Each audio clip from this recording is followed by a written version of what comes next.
Magandang gabi sa ating lahat. Update muna tayo sa lagay ng panahon ngayong araw ng Miyerkules, January 17, 2024. Sa kasalukuyan nga ay itong shear line nakakaapekto pa rin sa may silangang bahagi ng Mindanao. Itong shear line magpapaulan pa rin dito sa areas ng Caraga at sa may Davao region. Yung mga ulan sa areas na nabanggit natin ay posible yung mga kidlat at mga pagkulog. Samantalang amihan naman o northeast monsoon, patuloy yung epekto sa may Luzon and sa may Visayas area.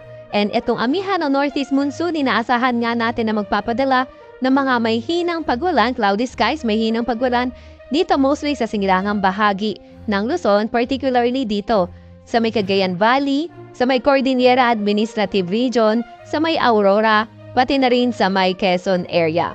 Para naman sa lagay ng panahon, sa areas ng Metro Manila, and also sa nalalabing bahagi dito ng Luzon and Visayas, partly cloudy to cloudy skies, may mga tsansa ng mga may hinang pagulan at sa nalalabing bahagi ng Mindanao, partly cloudy to cloudy skies, may mga tsansa ng mga localized thunderstorms. Para naman sa lagay ng panahon bukas, inaasahan nga natin na mostly yung amihan magdadala pa rin ng mga may hinang pagulan dito sa may silahang bahagi ng bansa, particularly sa may Cagayan Valley, Aurora, and also sa may Quezon.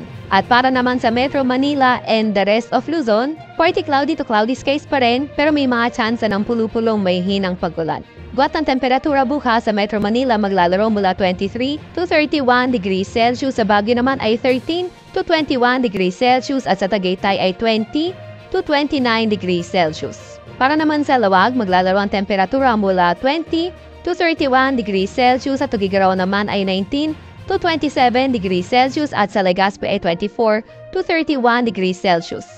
Para naman sa lagay ng panahon sa Visayas at sa Mindanao, dito pa rin sa may silangang bahagi ng Mindanao yung shear line posible magpaulan. So, inaasahan nga natin mga thunderstorms na maulap na kalangitan dito sa may Caraga region pa rin, pati na rin sa may Davao region. Kaya yung mga kababayan natin na inuulan, noong mga nakaraang araw pa ay pinag-iingat pa rin natin sa mga banta ng pagbaha at pagguho ng lupa kapag katamtaman hanggang sa madalakas yung mga pagkulan. Para naman sa lagay ng panahon dito sa may Palawan area and also sa may Visayas, patuloy pa rin yung epekto ng northeast monsoon no amihan, kaya inaasahan nga lang natin yung mga pulupulong may hinang pag-ulan. Para naman sa nalalabing bahagi ng Mindanao area, although partly cloudy to cloudy skies din yung inaasahan natin, ingat pa rin dahil may mga tsansa pa nga rin ng mga localized thunderstorms, lalo na tuwing hapon at gabi.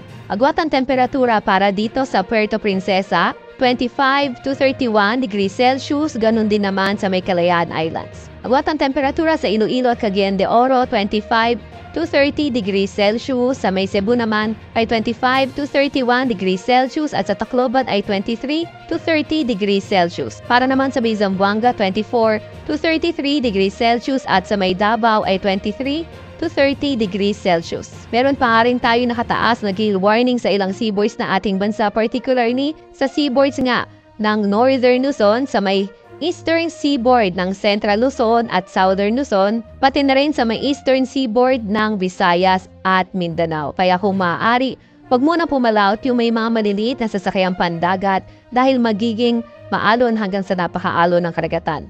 Para naman sa 3-day weather outlook ng mga pangunahing syudad dito sa Luzon, for Metro Manila and Legazpi City, from Friday to Sunday, inaasahan nga natin patuloy yung partly cloudy to cloudy skies condition, may mga tsansa ng mga localized thunderstorms.